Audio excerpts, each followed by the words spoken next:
Thank you. Thank you, everyone. Thank you. Thank you.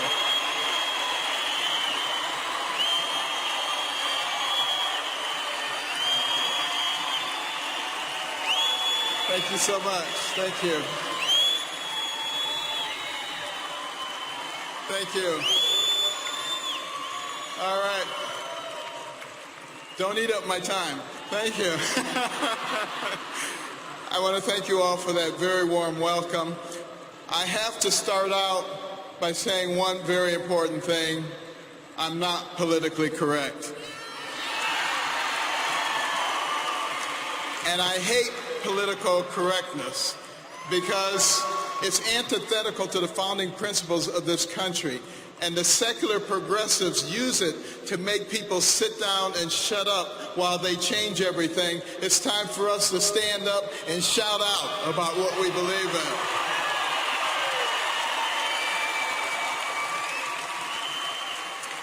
You know, I devoted my career to studying and operating on the human brain. This remarkable organ defines our humanity. It gives us the ability to not only feel and observe, but to reason. When we elect a president, we need to use that power of reasoning to look at their history, their character, what kind of people they really are. It makes all the difference in the world for us. And it is going to be so critical right now. We must resist the temptation to take the easy way out and to passively accept what is fed to us by the politically elite and the media, because they don't know what they're talking about, but they have an agenda. Now, we must also be wary of the narrative that's being advanced by some in our own party.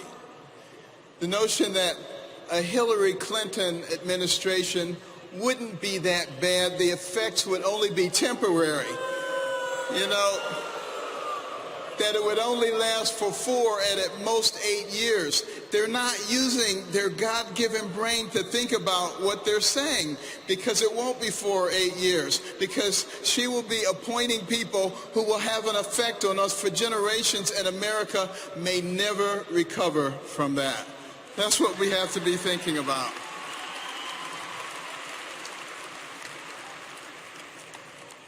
You know, interestingly enough, we have to start thinking about what would Hillary Clinton do if she was in fact the president.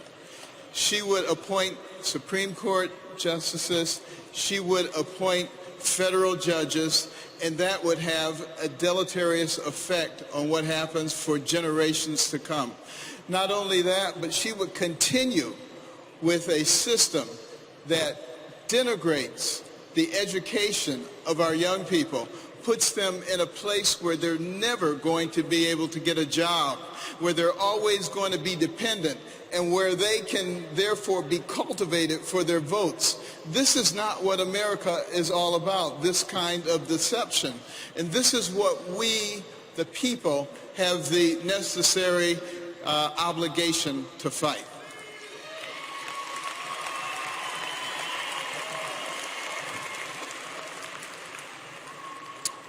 Now, one of the things that I have learned about Hillary Clinton is that one of her heroes, her mentors, was Saul Alinsky.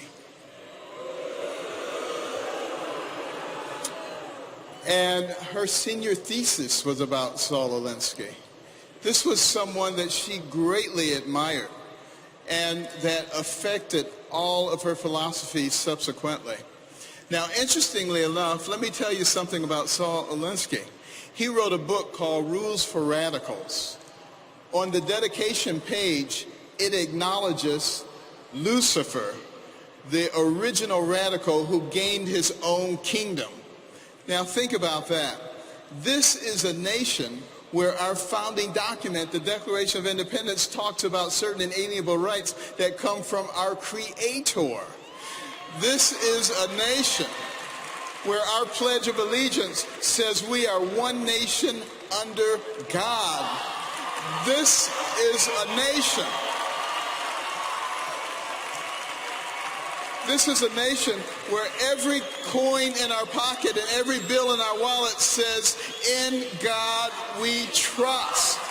So are we willing to elect someone as president who has as their role model somebody who acknowledges Lucifer? Think about that.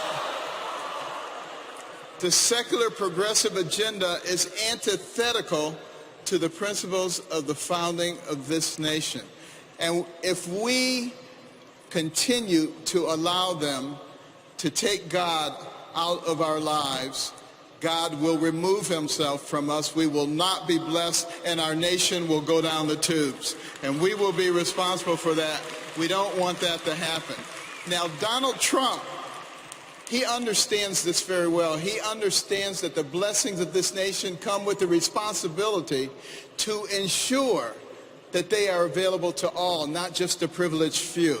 This is exemplified by his willingness to take on the establishment against all odds. It is evident in his passion for the American worker. It is found in his desire to put his considerable skills to work on behalf of American interests, not his self-interest. I'm proud to support Donald Trump, an extraordinary businessman, the right leader for a time such as this.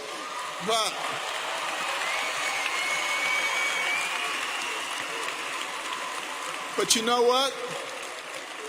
It is not about Donald Trump. It is not about me. It is about we, the people. And Thomas Jefferson said that we would reach this point because we, the people, would not be paying attention, and it would allow the government to grow, to expand, and to metastasize, and to try to rule us. But he said, before we turn into something else, we, the people, would recognize what was going on, what we were about to lose, and we would rise up and we would take control of our nation. And I say now is the time for us to rise up and take America back.